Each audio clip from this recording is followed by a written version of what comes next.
Hi, my name is Ivan George Daniel P. Crisologo.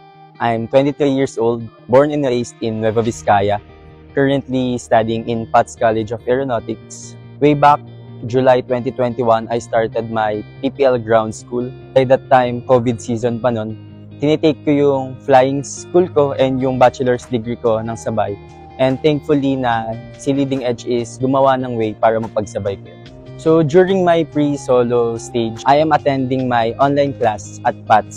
So by that time, 7 a.m. to 12 noon, nasa online class ako.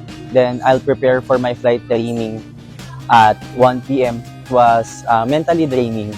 And ganun din naman sa flight training, nakakapagod physically and mentally.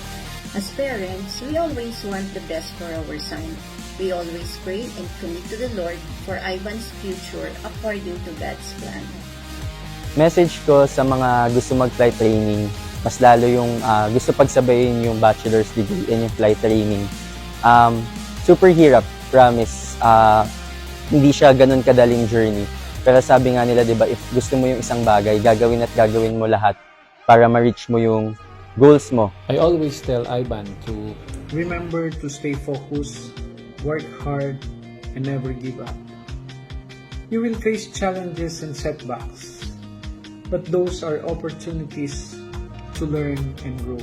Sabi nga nila, if you are tired, which is aabot ka talaga sa mapapagod ka physically and mentally, you just need to rest. Hindi mo kailangan bitawan yung dreams mo. Every day is a new chance to chase your dreams and goals in life.